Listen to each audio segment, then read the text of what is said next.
Good morning, everybody. I'm Deb. We're going to start now, Christopher and Rose. Rose, we can't hear you. Rose, you sound like your mic. I don't know. You sound like a robot. Sorry.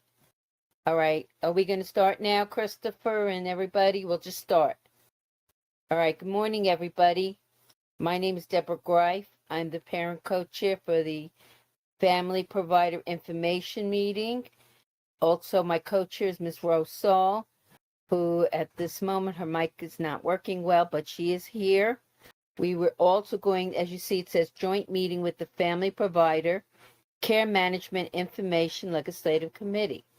That means we're both committees are meeting together because we have a wonderful speaker from the MTA Accessibility. Before we do anything else, I want to go through a couple of the housekeeping rules. One, unless you're the speaker. Hold on, Ms. Greif. Ms. Greif, hold on, slow down. I'll do that.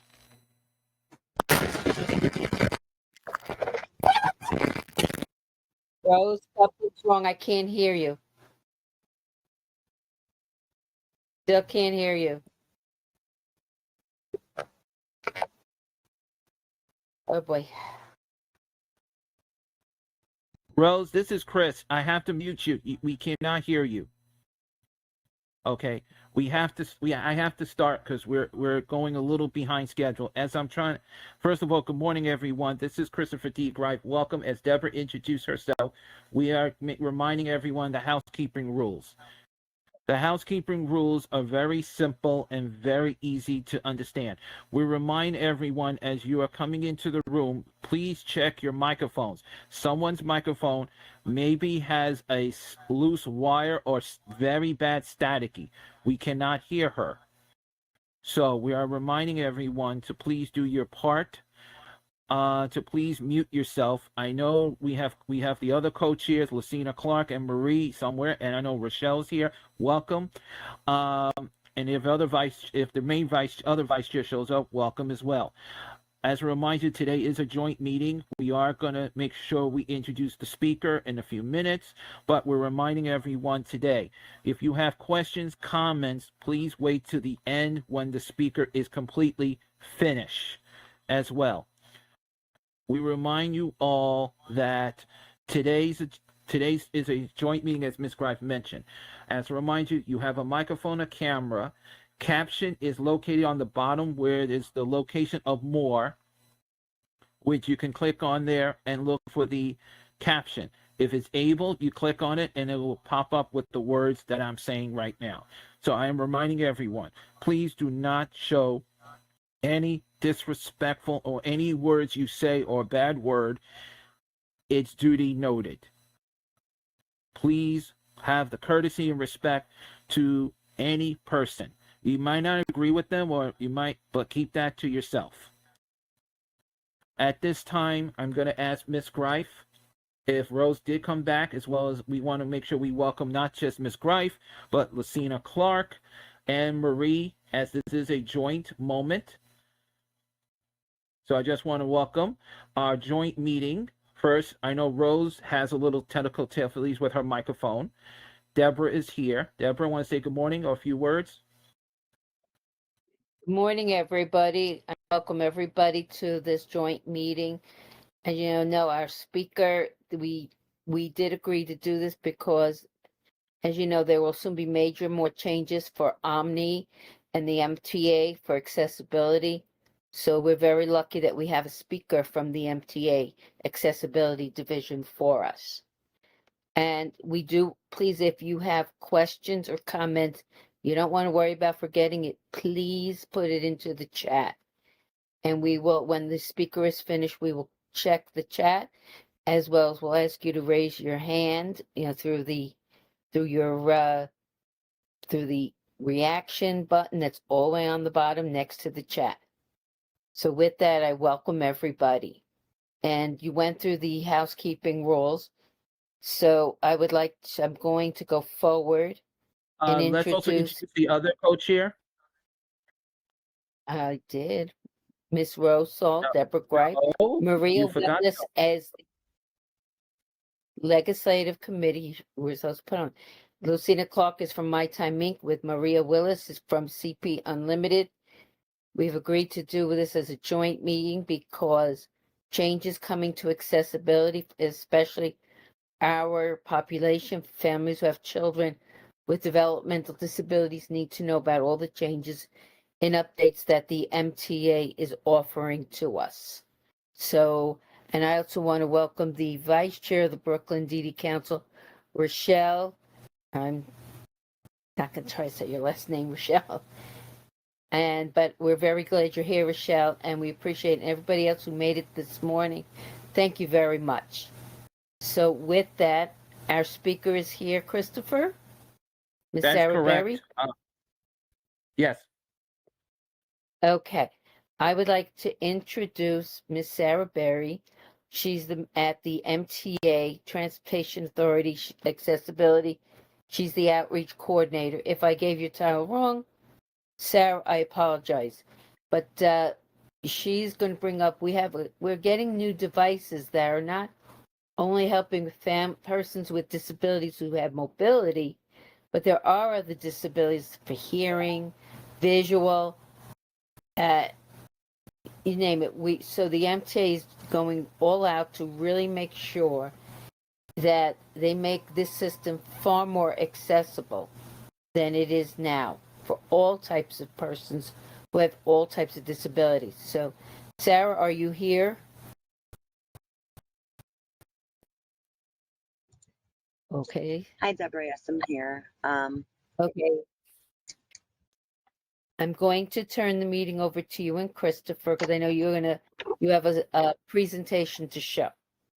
So everybody, we're all here, and I ask everybody, please stay muted, and we will get to all your questions after the presentation. Again, thank you, Sarah, for being here. I am now muting. Thank you. And Christopher, make sure Ms. Berry has access. Thank you.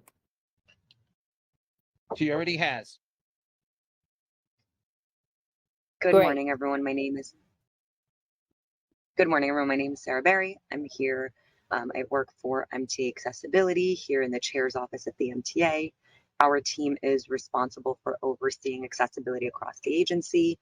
That includes subways, buses, Access-a-Ride, and both railroads, Metro North, Metro North and Long Island Railroad. In addition, we work with all of our internal staff, other divisions in the agency at the MTA. So we have our hands full, but I will be giving you a quick presentation on some topics that Chris had asked us to present on. And let me just get my presentation up.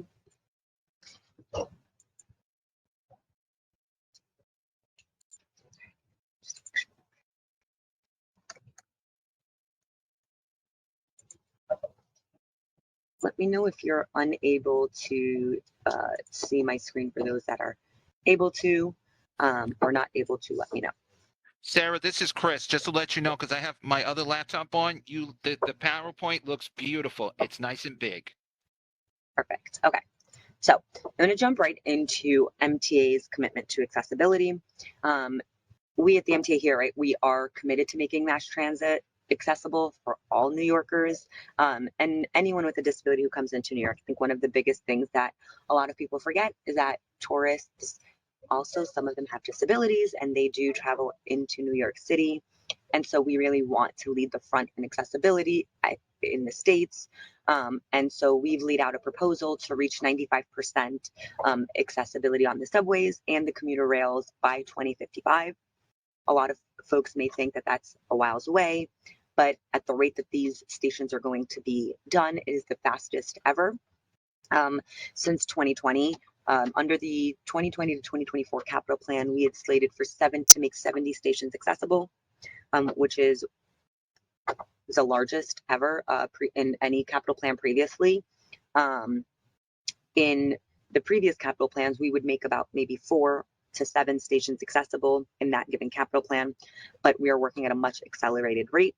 So under the 2025 to 2029 capital plan, we're going to be making we're going to be making over 60 stations accessible. And we're going to be installing new features, new accessible gates. They're called wide aisle gates at over 150 stations. These gates are available already in Europe. Most of Europe uses them. Paris is an example that has these gates. They're saloon-style doors. We did run a pilot at 2 stations, Jamaica, Sufton, and Atlantic, Barclays, for these gates to see what the public wants, right? Because one thing about accessibility is it impacts everyone. It's not only for people who use wheelchairs, people with service animals, people with cognitive disabilities. Many people are not able to use the turnstile and they prefer to actually not use the turnstile. And so we're trying to create more accessible gates than just the auto gate that we have now, which is that emergency exit door. We're also looking to enhance our audio-visual communication tools across the system. One thing that we have invested in heavily over the years is technology, enhancing communications in trains, having more signs, having more visual indicators as well as audible indicators. So making sure that there's the dual component of the visual with the audio. For those, not everyone can hear. There are people who are hard of hearing that need a visual indicator. And then there's those who are blind or low vision that need that audio indicator. And then there's also people in the community who need both audio and visual for comprehension for a multitude of things. So understanding that and understanding that accessibility has to be a universal design is really what our team is working for. And so audio-visual communication tools are one of the areas that we're looking to enhance even more. And of course, ordering new buses and rail cars. They increase accessibility. I don't know how many of you guys have taken the R211 or the R211Ts, but those are some of the things that our team procurements that our team worked on to enhance accessibility. Additional screens, additional audio, light indicators when you're by the doors and green to let you know that the door's open, red. All of these features, decals on the floors to clearly mark the priority seating areas and also the wheelchair areas, the wheelchair securement areas for those who use that space or need that space. Lots of color contrast on those rails. So lots of things happening, and we're going to continue to order that. We're looking at new bus configurations to increase accessibility, flexible seating. We implemented a pilot earlier this year. Our team, last year actually, we launched a pilot in late 2023. It was a stroller pilot, and essentially just allowing strollers on our buses on about 1,000 routes that we had, on 1,000 buses, excuse me. We have them on 1,000 buses, and right now we're looking to see what we can do if we are going to move forward with a full implementation to allow buses on strollers, but that also requires flex seating, right? So we have new seating configurations on our buses with flip seats that are designed to allow someone to park their stroller or park their walker near a seat that is next to them that can be folded, keep the aisles clear so that there are no tripping hazards, and making it an efficient ride for everyone. So those are some of the things that are going to be coming out of the capital plan. There's a lot more, and I suggest to folks to really try to read up about the capital plan, read up about some of the accessibility things that are happening. There's a lot of great things that is coming out of this capital plan that will improve and enhance accessibility going forward. And so we are conducting outreach for the 25 to 29 capital plan. One of the criteria is for selecting stations, specifically the next 60 stations. We've identified the 30 to meet our geographical gaps, right? Being able to fill those geographical gaps is really critical.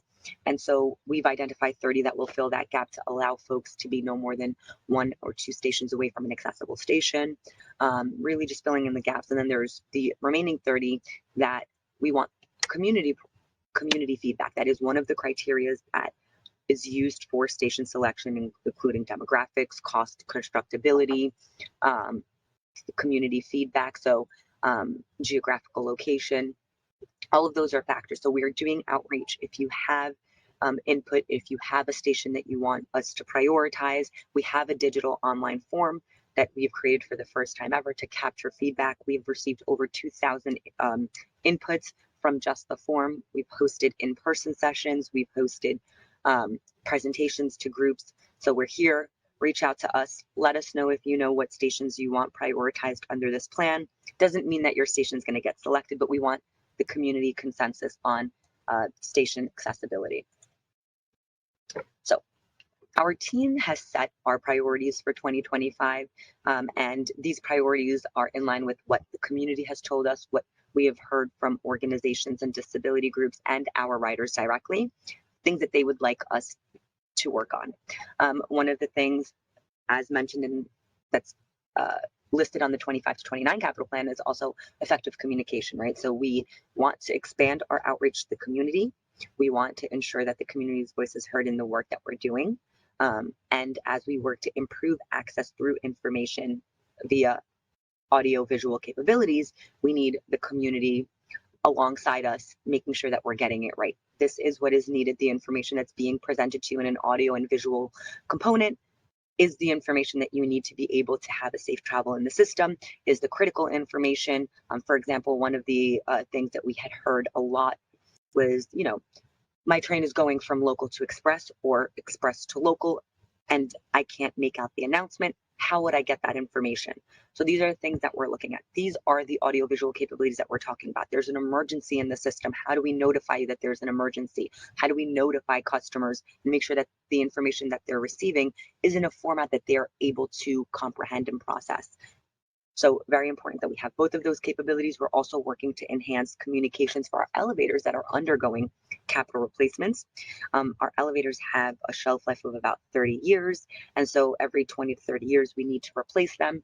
And our previous elevators didn't have communications. Our elevators talk to us. It's a little weird to say that, but there's technology in our elevators that communicate with us. If an elevator is out of service, it'll communicate with us and let us know that it's out of service. We're trying to implement this technology on all of our elevators. Most of our elevators have it, not all. So any elevator going under a capital replacement, it's getting an enhanced communication system so that they could have that communication with us to let us know, hey, I'm an elevator. For example, I'm elevator 200. I'm broken. There's something jamming my door. So that's how the elevators communicate with us. We'll send out a tech. The tech will, of course, go and validate whether that error code was correct. So really important to have those on our elevators, continue to have high reliability, making sure that they're available for our customers. Then one of the next priorities that we have is inclusive design. We are currently going to be installing boarding area decals at 50 stations. We have tested these boarding area decals since 2019, and the first one being implemented at J Street and Grand Central. And in all of our accessible, I don't know how familiar you guys are, but I'm sorry if I'm going into too much detail. Chris, Deborah, cut me off if I'm going into too much detail. But the boarding. No. Continue what you're doing. Continue. Perfect. So in all of our accessible stations, we have a designated area that is called the accessible boarding area. This is where people with disabilities go to board. It's also an area where we've raised the platform slightly. So if you're ever in an accessible station and you notice that there's a slight hump that the station platform rises slightly in the middle of the station platform, and you're wondering why that is, well, that's done intentionally. That is where the accessible boarding area is, and that is done to mitigate the gap between the train and the platform so that people can board safely. But it also is where the conductor's car is. So should an individual need additional assistance boarding, needs additional time boarding, the conductor is able to see the individual and provide them that time and or assistance that is needed depending on the type of assistance, and also allows for our customers to easily communicate with the conductor. So we're implementing that. One of the things that we've heard from the community when our team first started in 2018 was, it's really hard to find these boarding areas. You have these signs up ahead, up above, and sometimes these signs are blocked. Sometimes it's not very clear. It's hard to see. So can you do something for us? And so finally, after many testings, much feedback from the community, we think we've gotten the design right, the material. And so we're going to go ahead and start testing, and we're going to start implementing them at 50 stations. like I mentioned before, under this capital plan, we're going to be testing future wide aisle gates. We're looking to purchase 150 gates to install at 150 accessible stations. It's critical that we do testing. The models that we tested at Jamaica Sufton and at Atlantic Barclays had some malfunctions. They didn't work properly for our system. And so we want to make sure that the gates that we get, the gates of the future, will be something that can withstand a New York City environment. And so we are still looking for several designs. We're actually testing 2 designs right now with 2 other companies that will hopefully figure out if we're going to give them the contracts or keep exploring. We're also conducting pilots that go above and beyond the ADA, which I will get to. One of the pilots that we're running is Navalens. Navalens is a navigational tool, a wayfinding tool. There's 2 versions, one for non-sighted folks and one for sighted folks. So Navalens is for non-sighted folks who need wayfinding. So it'll navigate you through the system. It'll let you know, it gives you very precise location. So it works through via QR codes. We have QR codes in the system. We're testing it along the 6 line, the entire 6 line, and on the BX12 line. So if you're using those routes and you see these colorful codes, let us know, just scan them, and then take the survey, give us the feedback. One of the things that we need a lot is survey responses. We need to hear from the community that these pilots are working. They give you the information that you need in ways that you need. And the only way that we can make enhancements and full implementation of things is hearing from the community directly. So share this with your friends, your colleagues, anyone who may need it. So it'll give you directions. It'll give you also real-time information, the next arriving trains. It'll tell you where for example, if you end up scanning a code, it'll let you know 50 feet in front of you is the turnstile. And then again, it'll pick up another code, and these codes are able to be picked up over 200 feet. So working with the company, Navalens is also implemented in many transit agencies around the world. Sydney, Australia, Paris, New York. We were one of the first in the country to actually start testing Navalens. And through our communications, we have a monthly working group with other cities across the country, other transit agencies across the country to talk about accessibility. And there were a number of cities that were on our call that have moved forward with Navalens and working to implement Navalens. Again, right, thinking of inclusive design as a universal design, thinking of how do we bring all of the transit agencies to the table to make sure that what we're implementing here that works for our riders, something that their riders can also benefit, and our riders, when they travel to those areas, they can also have those same benefits of increased accessibility. Another pilot that we're running, which I will go into in a second, is Convo. Convo provides you, for those who are deaf or hard of hearing and use ASL, you can connect with a live ASL, with a live ASL interpreter at select customer service booths to communicate with our customers, to communicate with our staff. So for example, if you need the next arriving train or there's a delay, you don't know what's going on, the individual can go ahead, scan a code, it'll connect you with a live interpreter. You can communicate with the interpreter what your needs are, then they will go ahead and translate what our staff is informing you, and will be able to communicate on your behalf to our staff as well. So this is a new pilot that we just launched last month. We're really excited to hear from the community, hear feedback, see if this is what is needed, right? Again, we know that just having audiovisual capabilities is not the answer. We need to have more. And so going above and beyond with these innovative pilots is what the team is trying to do. So that's great. I did not mention Navalens Go, which is for sighted folks. Navalens Go is basically, it gives you real-time information, elevator status, the next arriving trains, and it'll also navigate you. So if you need to get to the World Trade Center from Atlantic Barclays, you'll type in your destination and it'll show you step by step with visuals on how to get there. So for example, if you're in the station, it'll give you an arrow straight ahead, and it'll give you the audio as well. It gives you audio and visual, and it'll tell you straight ahead, 50 feet, there's a turnstile in front of you, walk towards the turnstile. Then once you pass the turnstile, make a left, take the A train or take the 1-2 to this place, and it'll guide you. So it gives you that step-by-step wayfinding. So really cool feature there for riders thinking about, again, universal inclusive design that will benefit all of our riders. Navalens will benefit people who are blind or low vision, but Navalens Go will benefit tourists. It also translates into over 28 languages. So language access, huge, huge. So there's a lot that it does, and we're really excited for the potential. But again, we need to hear from the community. And then we also have one of our priorities is training and employee resources. So conducting comprehensive accessibility training review, making the revisions and updates necessary to all of our trainings. Our team works with all of our operating staff, so subway conductors, bus operators, rail car conductors, care staff.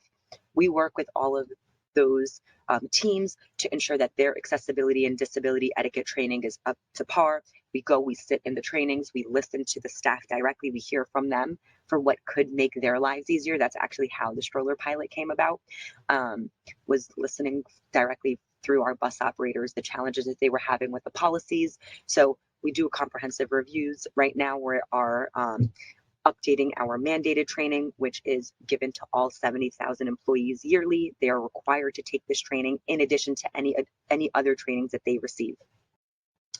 And our operating staff they have a rigorous schedule that they receive, so that is on top of what they already receive. All right, I'm going to jump into Omni reduced fare. So Omni at the MTA, it's going to look different depending on the agency that you're utilizing or the mode of transit that you're using. So for subways and buses, you'll be met with a contactless point of entry reader, which are already installed in all of our buses and subways. So they're these machines that are mounted in front of the bus or in front of the turnstile. For our paratransit, it's not going to be a tap reader. There will not be tap readers on accessorized vehicles. It will be an account-based payment program that will all be done on the back end. Customers can link their Omni cards with their payments to then go ahead and pay their fare for their accessorized trip, which is a huge benefit. And I smile because every time I'm out, the amount of people that tell me they do not want to carry exact change for paratransit, it is real. So this is the solution. You will not need to have exact change anymore if you use Omni. Omni you can of course still utilize the fare option to pay in cash while they're transitioning to Omni, but Omni will be an account-based payment system. And then for commuter rail, similar to paratransit, there are no tap readers on the train car, on the rail cars, or at the rail stations. It'll be a ticketing with a conductor validation. So similar to the way it operates today in their system, you'll purchase your Omni online, and then you kind of go through that process with the conductor validating it. So what does Omni for reduced fare look like? And what are the benefits there? What does that entail? All of our customers who have Omni reduced fare were able to start signing up to Omni in 2020, early 2023, mid 2023, using their own debit or credit card. So if they had their own contactless device, a contactless debit or credit card, if they had a device like their phone, Apple Pay, Google Pay, Samsung Pay, or a wearable, they were able to make that switch in 2023 and begin using Omni.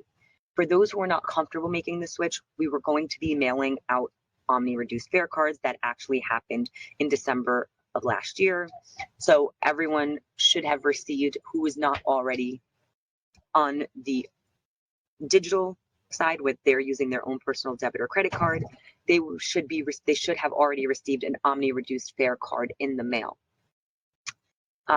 Omni reduced fare cards, there's a lot of added benefits for our customers and our reduced fare customers specifically. One of the things that we hear very often, and I hear very often actually from our seniors, is I need to go into a subway station to reload my MetroCard, or I have to find a mobile van if they come to my area, and when they come to my area, which is usually once a month, to reload my card. That is not beneficial for me. There has to be a better mechanism. Well, with Omni Reduced Fare now, customers can reload at over 4,000 retail network locations. That includes CVS's, Duane Reade, Walgreens, check cashing. So we've created a retail network, a retail locator on omni.info, and folks can go ahead and enter their address, and then they'll be able to see where their closest sales point is. Where can you go to reload your card? You can go to a CVS teller, give her cash or your card or a card and ask her to reload it. They will go ahead and reload your card for you. So huge added benefit for our reduced fare customers, and especially for our bus riders, right? This may not be a problem for folks who use the subway relatively frequently, but for our bus riders, it's very problematic. They didn't have a mechanism to be able to reload their card other than going to a train station at an MVM or coming down here to 3 Stone Street or waiting for the mobile sales van. So now there's over 4,000 retail networks. The other channels didn't go away. You can still reload your card in subway stations with the card vending machines. We know we're not going to have the MetroCard vending machines anymore. Those are going to be replaced with card vending machines. They've already been installed, and the rollout continues. So folks can still do that in station. They can still go to 3 Stone to reload their cards. They could also now go to our customer service centers that are in subway stations as well for additional assistance on reloading their cards. Additionally, the Omni cards are now good for 7 years, so they have an extended use versus the MetroCard that's good for 2 years. And after about 21 or 22 months, folks usually get a new card in the mail, but then now they have this value on their other reduced fare card that they need to spend down or transfer that value.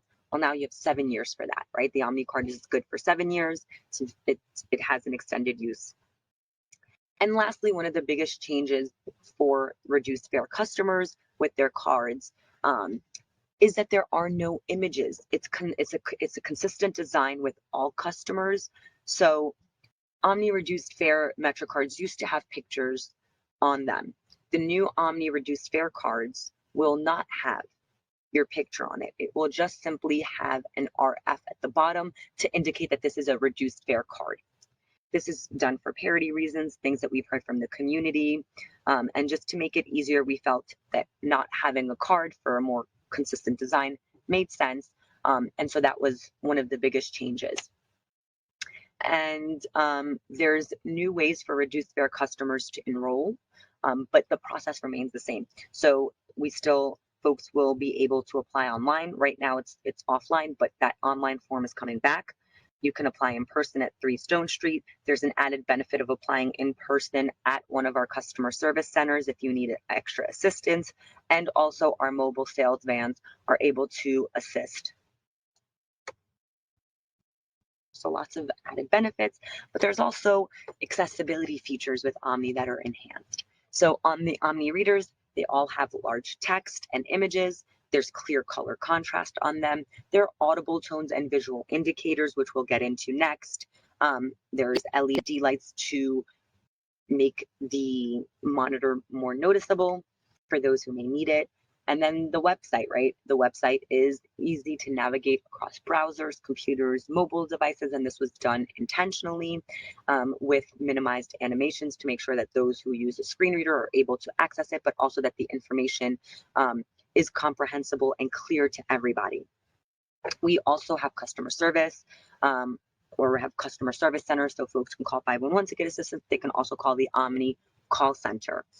And our vending machines, they have large text. There's braille, there's raised lettering, similar to our MetroCard vending machines. And similarly, they have audio through headphones, but an added benefit of these new card vending machines, that they also have an external speaker.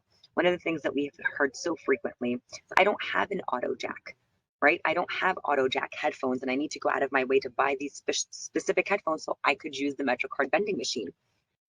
People who are blind need the audio to be able to indicate what is on screen, and they need that audio dictation. And so now with the external speaker, you don't need to have headphones. You can have that external speaker communicate with you and let you know what's on screen, and folks can follow the screen in that sense.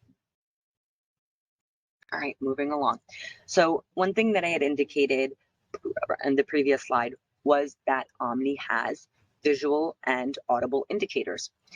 So when you're met, excuse my English today, when you're met by a Omni reader, the screen should be black. It should say Omni, tap here with the wireless digital icon, and then it has up top the logos of all of the major credit card companies, Visa, MasterCard, American Express, Discover. The bottom, the digital pays, Google Pay, Apple Pay, Samsung Pay. This just indicates that the reader is available. You can tap.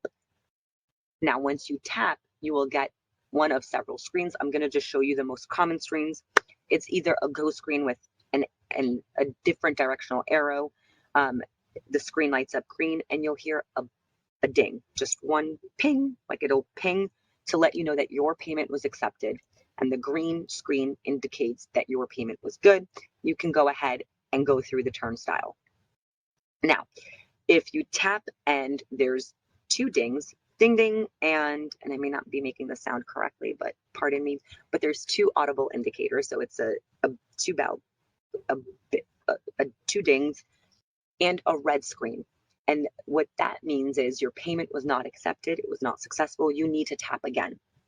And so you will go ahead and tap the reader again, and hopefully you'll get a green screen. If you tap and it's still a red screen, that means that your card is not working and you will need to use a different card. Hopefully that doesn't happen for our reduced fare customers. But those are the screens that you should get. There are other screens if the reader is not available. It would be a black screen or say temporary unavailable. But these are the most prominent screens that you should receive when you are utilizing the Omni system. Kind of talked about this high level, some of the benefits, but I want to get into the weekly fare capping specifically. So yes, you can have contactless forms of payment. You also can have weekly fare capping. So weekly fare capping basically means that in a given week, from, for example, if you tap today, it's Wednesday, you tap today at Wednesday, Tuesday that at midnight, Wednesday at midnight, right? Would it be Tuesday? Tuesday at 11:59 p.m. That is when that fare week is over. So any trips that you've taken from today until Tuesday at 11:59, for example, this is an example, it's just in any given week, and you've taken 12 trips, anything over 12 trips are free. So your 13th, 14th, 15th trip are at no charge. That is similar to the 7-day unlimited card. The only difference with that is you're not paying that money up front, right? You're paying as you go, and then once you reach that 12th trip, you've taken the 12th trip, anything after that 12th trip will be free. And that's an added benefit of Omni, where a lot of people have to shell out the money up front first, but that is not the case here. Excuse me.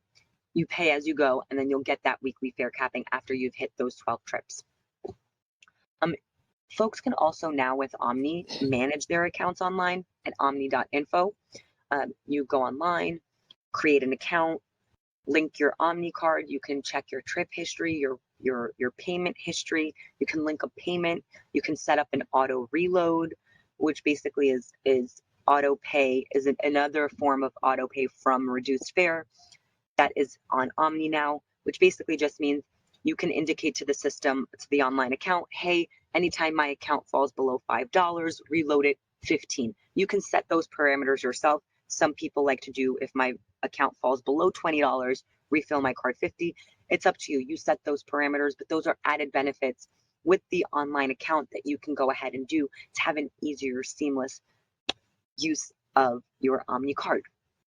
And of course, the Omni cards are more durable. They're not like the flimsy Metro cards. They are actually a thick plastic similar to credit cards.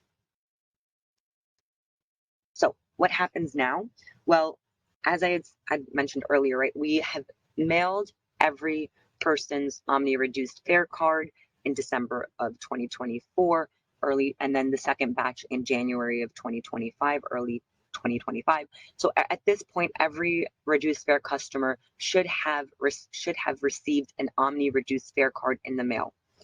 If you have not received an Omni reduced fare card in the mail and you did not sign up for Omni to use your personal contactless or digital wallet, please call 511 so that they can go ahead and issue you a new Omni reduced fare card, because that means that your card probably was lost in the mail.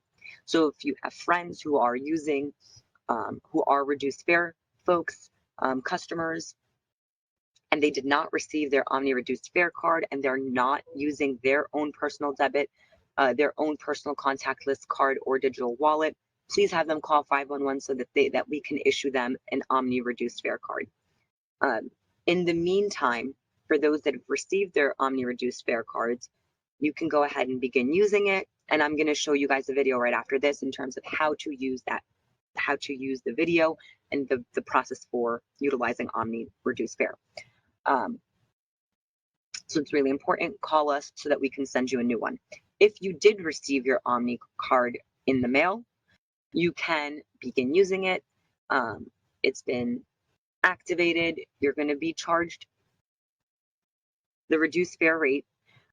So make sure that you have that set up, you add your value, you begin tapping, and create an online account.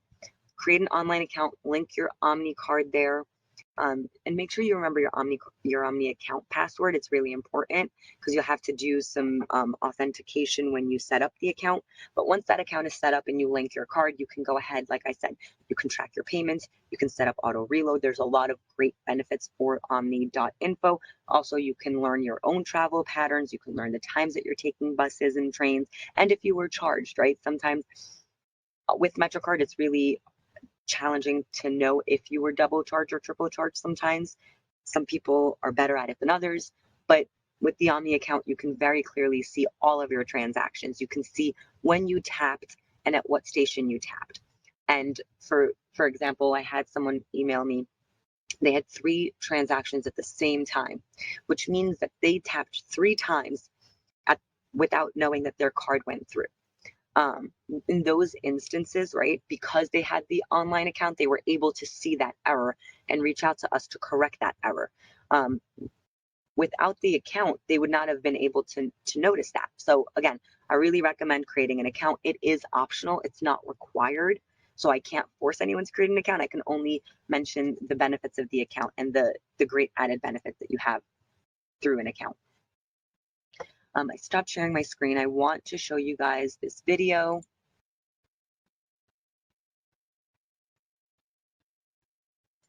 Introducing the reduced fare Omni Card, your ticket to convenient, affordable transportation across New York City.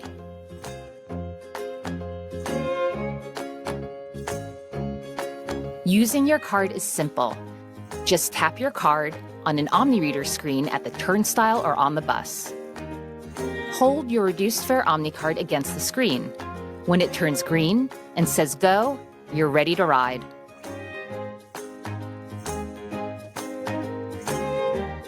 With this card, all customers enrolled in the MTA's reduced fare program will enjoy the same half-price fares that you currently receive on MTA buses, subways, Staten Island Railway, Roosevelt Island Tram, and Hudson Rail Link.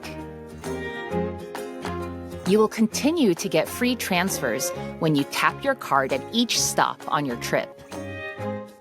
And now, thanks to Omni, you will automatically earn free rides for the rest of the week after tapping 12 times in a 7-day period.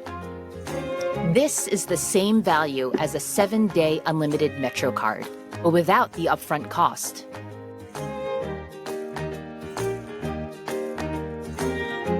Loading your card is easier than ever.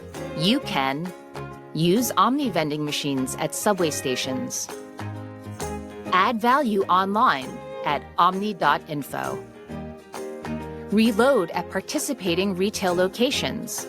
You can find them at omni.info/retail. Meet our mobile sales team. You can find out more at mta.info/mobile sales. Or call the Omni call center at 877-789-6669.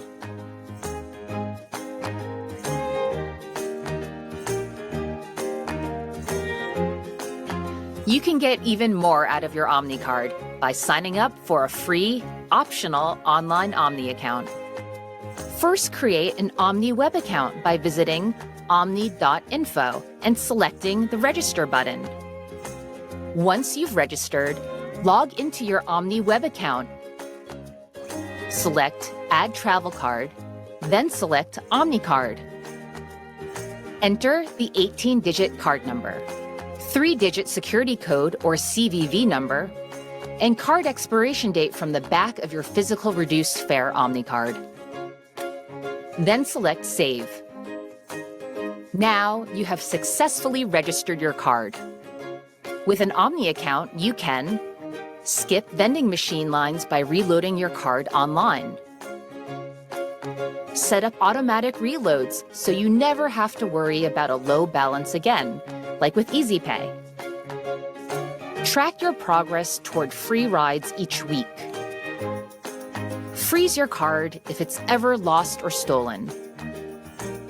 If you have any questions, you can visit mta.info/reducedfare or call the Omni call center at 877-789-6669. That's everything you need to know to tap and go with Reduced Fare Omni. Thanks for riding with us. So as you can see, my colleagues were very elegantly and shared how to utilize that card. We'll share the video. I actually will drop it in the chat shortly. Let me just dive right back into the presentation. Let me actually stop really quickly because I feel like I just inundated you guys with a lot of information. Does anyone have any questions about Omni Reduced Fare? Sarah, this is Chris. If you are finished, I was going to let the co-chairs and vice chair speak first, and then we'll make sure that every agency and parents have questions because I want to make sure. Are you finished? Or you still No, I just have 3 slides left. So let me go through those then. Let's do those 3 slides because it might answer someone else's question. Because I know Lucina has a question because I can see her glowing, as well as Rose. Alrighty, so quick jump into accessing information, digital information.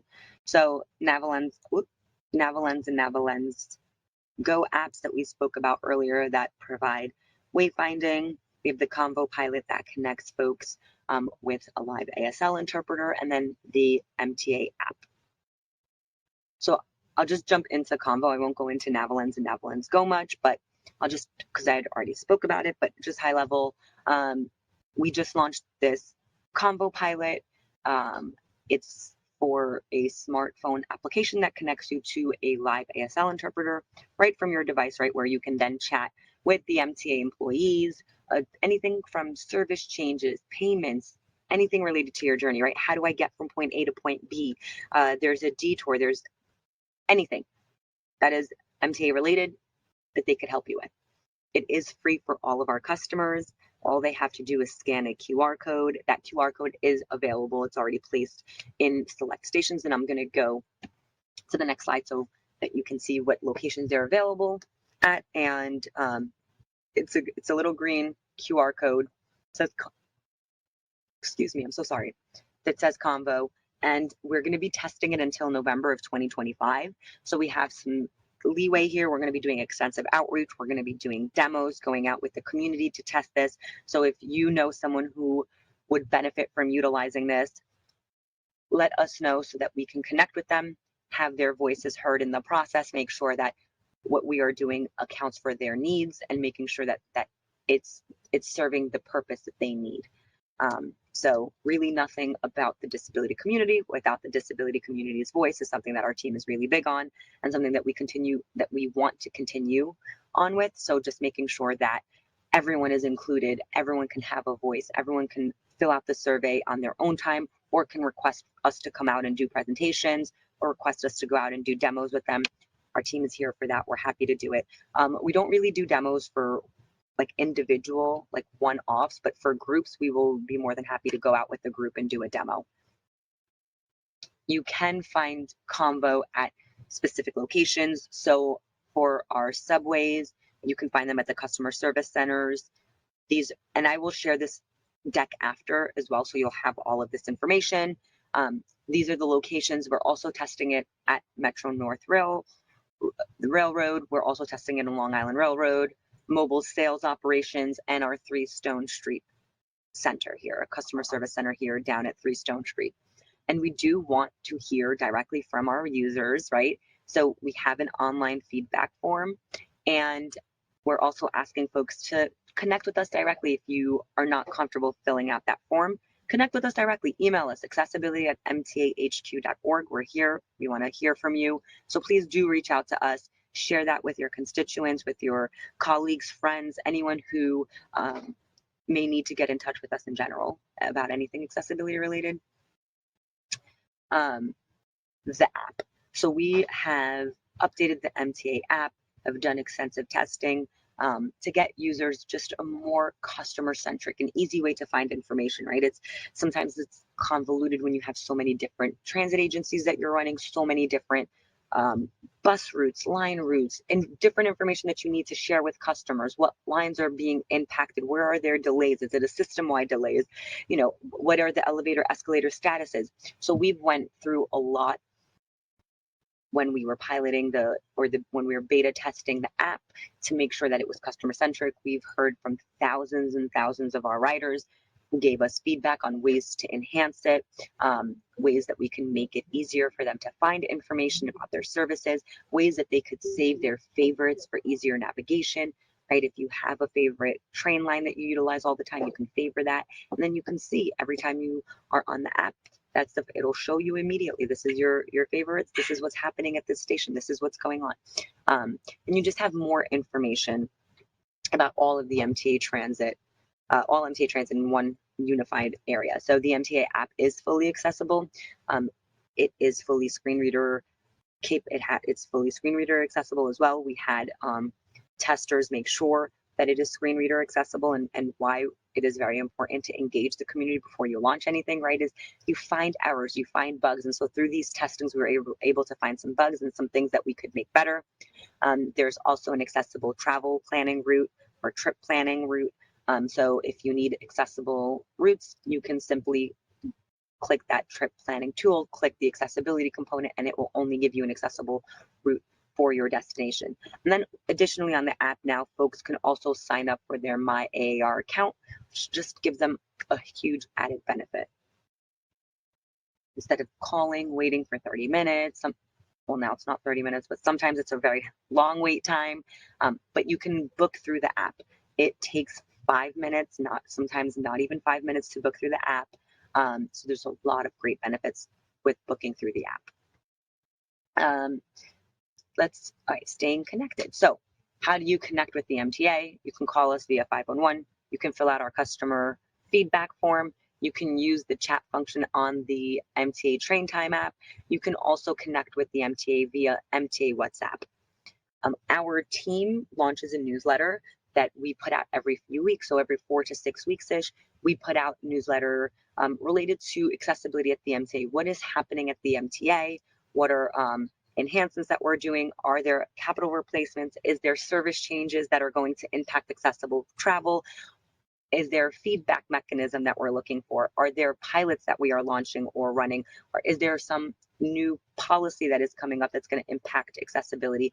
Or are there just general information that we can share with our constituents about accessibility, refreshing some of the policies for Accessoride, reminding folks of what to do, or some of the cool features that Accessoride is rolling out right now. So we do a multitude of things with that newsletter. I highly recommend for people to sign up. It's a great newsletter. You can get everything and anything directly from our team through that newsletter. And also, if you have input for ways that we can make the newsletter better, is there missing information that you would like to see? Email us, accessibility@mtahq.org. If you have questions about our priorities, if you feel that there's something that needs to be prioritized or needs to be looked at, if you or the community, right? It's in general, if anyone feels that they need a form to speak to someone at the MTA who handles accessibility, that's where you would reach us, accessibility@mtahq.org. If folks want us to come out and present to their groups or their constituents, reach out to us so that we can go ahead and schedule that meeting, make time to come out and speak with the community. Lastly, we have an advisory committee that we run. It's the Advisory Committee for Transit Accessibility, ACTA. It is made up of 18 members and the disability community. And so the next meeting is actually next Monday, March 17th at 6 p.m. I will go ahead and share the registration link with folks if you're interested in coming. At this meeting, we have New York City Transit President Demetrius coming along to share with us his vision of accessibility at transit. So really great meeting. In these meetings, we try to bring executives to the forefront to have FaceTime with the community so that they could hear directly from the community things that are impacting their trips, right? Big picture, accessibility, overall enhancements to increase accessibility, and things that, you know, sometimes our leaders need to hear directly from our riders. And so making sure that they have that FaceTime and our advocates have FaceTime to speak to executives is critical. And so at this next meeting, we're going to have Demetrius there. We host 4 quarterly meetings a year, and we can share the schedule for those meetings. We're going to be posting them all online. They'll be available. But if you are interested in joining this meeting, reach out to me and I can share that registration link with you. But I'll also be sharing it with Chris, who can share it with you. And he's already did that, Sarah.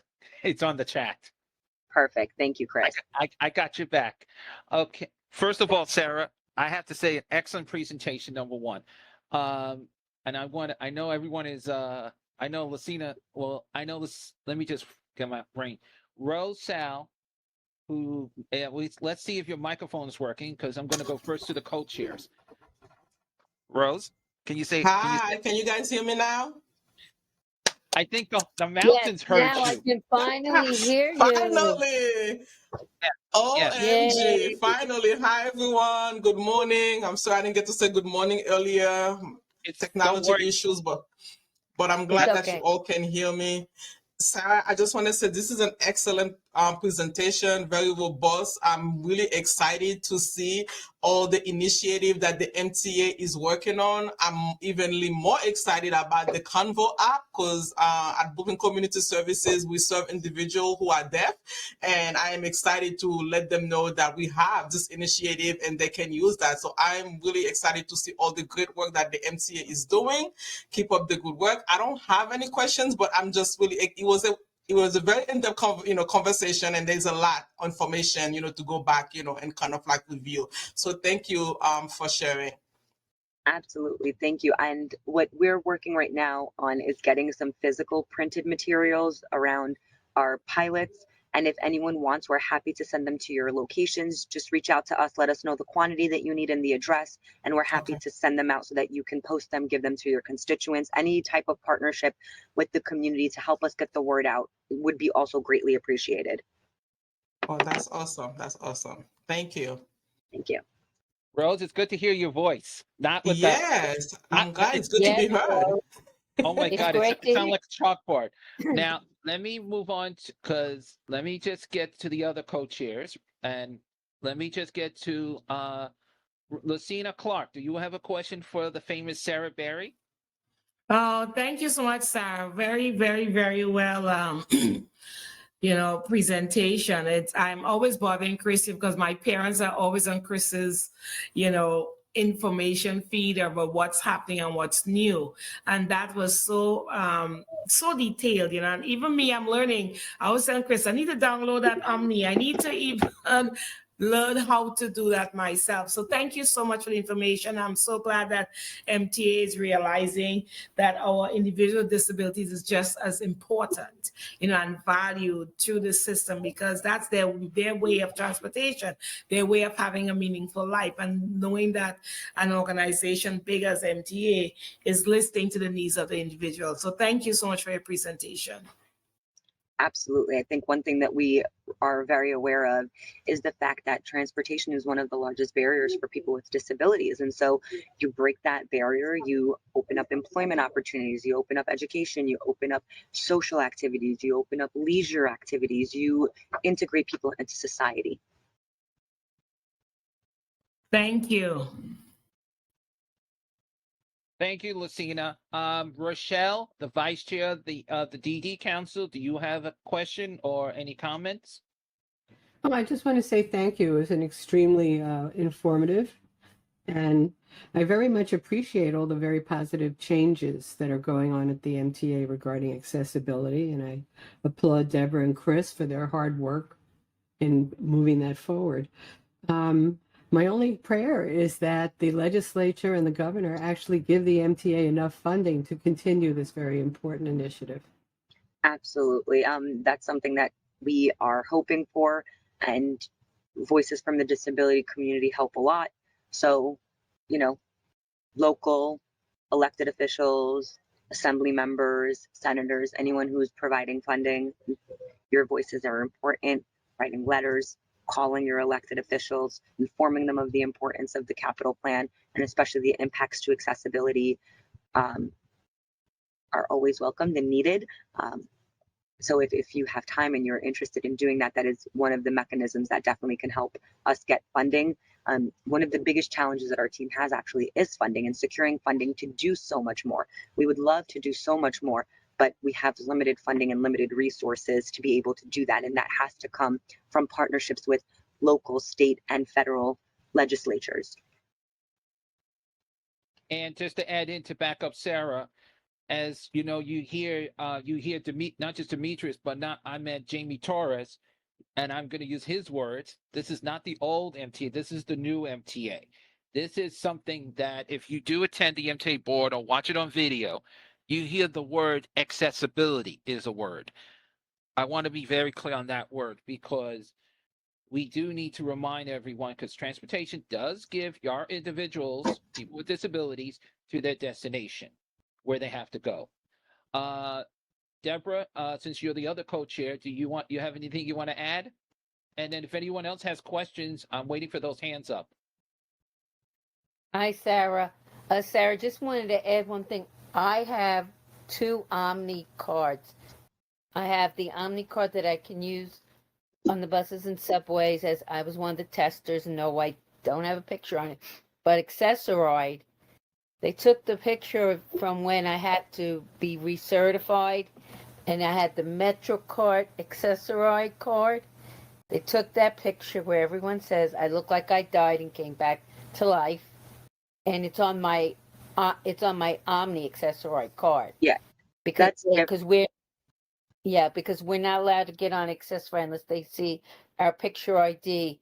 It also says that I have a PCAC, which stands for personal care assistant. It does not mean it has to be a professional. Your child, I'm like my adult child goes on helps me on and off Accessoride, so that's a big help. And gee, who was that blonde lady? Oh, that was me in the video. Yes, they asked me to show how to sit in the park. Yeah, I was in Bowling Green Park, praying no pigeon would get me, but I was able to do that, and I was glad to help. And I like testing. And if anybody else wants to give feedback about how the Omni or Accessory, any issues that you need to have, please let them know because it's very important. They're open-minded. They want to hear because we're trying to make our system truly accessible. And it's a very important thing. Again, thank you, Sarah, for doing this. Chris, Thank you, Deborah. You're welcome.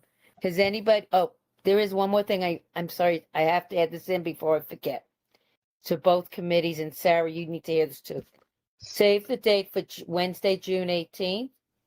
It is the Brooklyn Family Support Fair. Just save the date. No other information has been given out yet. So just please, everybody, just keep, listen. We will get back to you with Brian when we have all the correct information.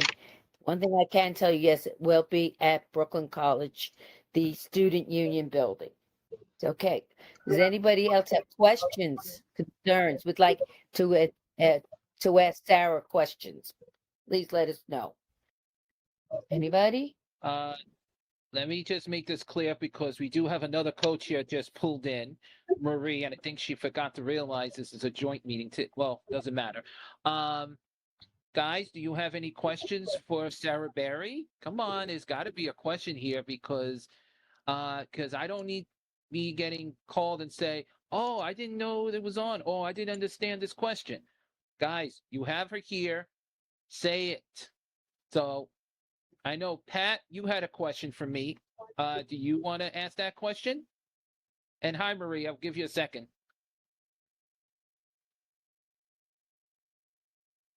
Pat, I'm also asking you to unmute because I don't understand behind walls. Pat, can you please ask your question? We'd appreciate it. Yeah, because Hello. No, I yes, think the Pat. presentation is very thorough, and I got my question there. And yeah, so thank you very much for the presentation. So she answered your question. Yes. Now you understand when I told you the truth and nothing but the truth? And the answer means yes. She means she went hiding. Okay. Marie, just to let you know, see now she's on hiding. Marie, you missed a good presentation. Sarah Berry is from the MTA Accessibility. We were mentioning about the combo, the capital, and stuff. So you can catch up on the video because we're doing as you know, this was a joint today. And this is something that I will encourage everyone to please, when the video comes out, please share the video and remind everyone to please put your email in. Sarah, there is a question that there was someone here, but she had a power outage. She sent me the email question here, and this is an easy one for you. It's about the Kamba. I'm still getting used to that name. And you did mention about station locations, the combo station. Can you please repeat what do you, because I know you mentioned it closer to the end, but can you repeat about the combo if it's going to be adding into other stations with customer service centers, not just on the subways we're talking about, but the railroad? At this point, there is no plans to do that. It's a pilot, so we have to test it. This is in a pilot phase, so we're going to run it along certain stations.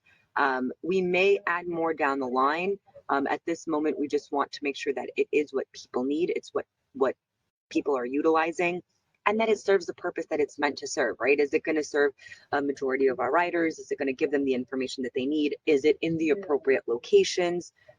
So just wanting to make sure that that's all there. So for right now, they're going to be, and I'll share my screen again for the locations that they're available. Just bear with me. As you're doing that, Sarah, Marie, the combo is Sarah's going to explain. It's like you have your phone. It's another way of doing sign language, and she's going to explain the rest. Yeah, so Combo just connects customers who use ASL with a live ASL interpreter at one of these select stations at our customer service booths. So they could just walk up to the booth, scan a code, and it'll connect them with a live interpreter, which then they can go ahead and communicate with our staff, anything related to the MTA service changes, any critical information that they may need, destination, anything that they may need that's transit related, service questions, anything of that nature.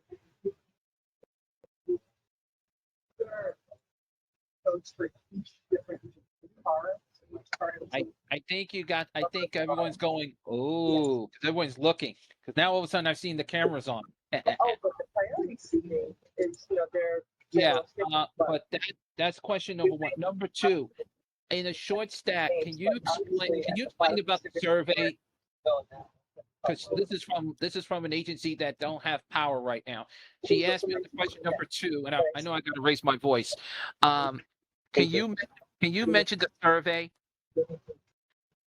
Yes, so we do have a survey, so folks can submit their feedback. We are asking for feedback via our online form, and if folks don't want to submit the online form, they can just reach out to accessibility@mtahq.org to submit that feedback to us. We are asking folks to let us know what their thoughts are. Was it easy to use? Did it serve the purpose? Were you able to communicate with the interpreter and the staff? Was it seamless? Do you have recommendations? Are there areas of improvement? These are all things that will help us make the program better.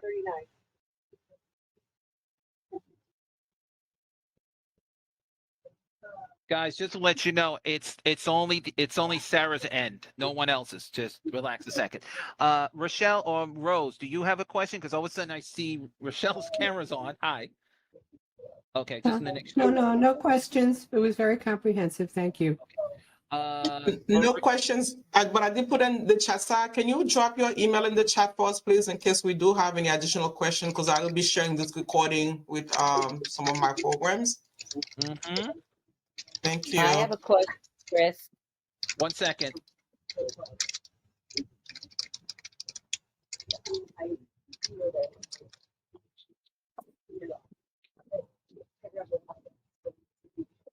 And I know my email says New York City Transit. I started with transit and then moved over to headquarters and never wanted to deal with the IT of it all to change my email. So all the same team, just I did not want to deal We with the know how to IT. find you. I know how to find you. And even without Chris, I can. Okay, this is my question. I know you do American Sign Language. Is there any other form of sign language you are going to be doing? At this Was moment, there- no. At this moment, no. We're only going to be providing American Sign Language. Okay, because There's over I like know- 200. Yeah, there's like I know. over 200 sign languages, and it would be nearly impossible to provide that to ever. And most people in America learn American Sign Language, so the usability for the other languages would be very minimal.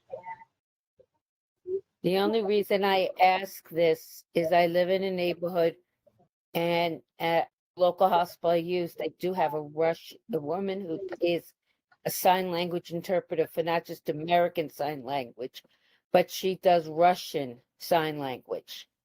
So that's why I'm asking, and I have a feeling Spanish also. That's why I was asking. Okay. Yeah, unfortunately at the moment, no, we don't have that plan.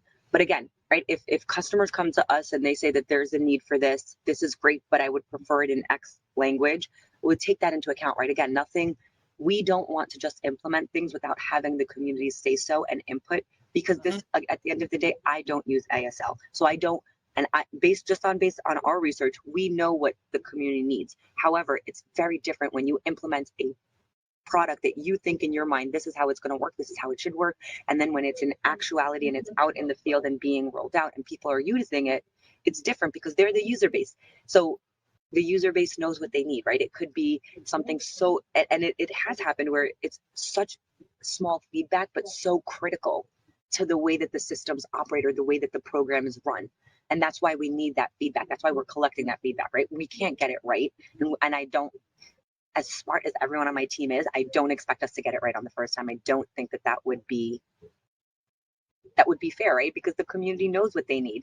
No one knows what, like, I've met so many people. I've never met a person with a disability who could not tell me what they needed, could not communicate with me the best ways for them to get around. They know what they need, what tools, what services. So having all of that from them directly, it just makes a bigger impact. So Deborah, have them test it out, submit the feedback form. Sorry, Chris. I didn't mean to cut you off. No, you didn't cut me off. I will ask again. But it Debbie, says I do. Debbie, you're going in and out with Wi-Fi low power. You're having a system issue. Okay. Can you hear me now? Okay. Yes, we can hear you, but we won't. I want to make sure Maria has a question, because then I know Sarah has to run, and we do Just want. acknowledge that I heard Sarah. Excuse me. Okay. And Sarah, thank you. I will get back to you. And that's the good part. Now, Marie, do you have any questions? She's Thank saying you, no, Chris. Chris. No question. No question. Thank you, Chris. Thank you. I'll be sure to watch the video too to get all the details. Yes, because that's your homework in your notebook. That's your homework, Thanks. everyone. But Rochelle doesn't get homework. She already passed the test. Because at least, you know, as I'm going to say this before, I know Sarah has to run because she is a very busy woman. And to get her, you have to use the bat signal. Q told me to say that, and he's not gonna. He's gonna say I don't know nothing. But I will encourage everyone. Once this video gets downloaded, this will be available on the YouTube channel, and will be available on the website, and it will be shared to Brian, so Brian can add it to his website. So it will be both websites. But I am going to remind everyone: please put your comment if you have questions for Sarah, and you didn't think about it now. Please email it to the accessibility@mthq.org.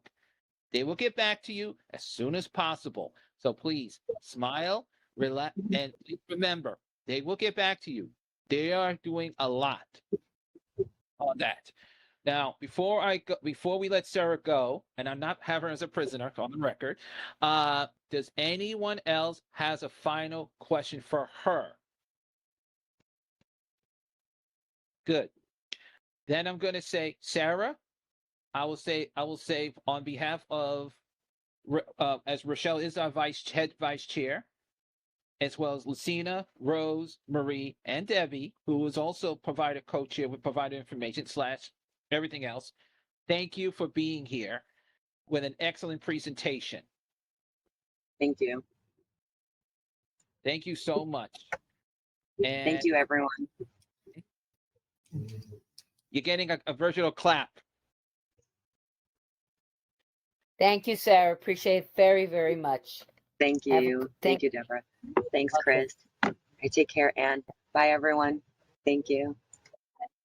Take care. Take care. You. Thank you. Okay, guys, the meeting's not over, so I don't know who's running away. Okay, someone else is leaving. So let me just remind them. I know we have to talk a little bit of Rose. Do you have any updates on your end for the provider information coordinator update with Deborah and you? No, we don't have any update. We have one more meeting, which is next month. So we are looking for topics. If anyone have any topics of interest, any desire, to have a topic they would like to have on this committee, please let me know. If not, Deborah and I will be, communicating on what the next topic is going to be for next month. So we'll be meeting and discussing this. Now, the legacy of co-chairs, the famous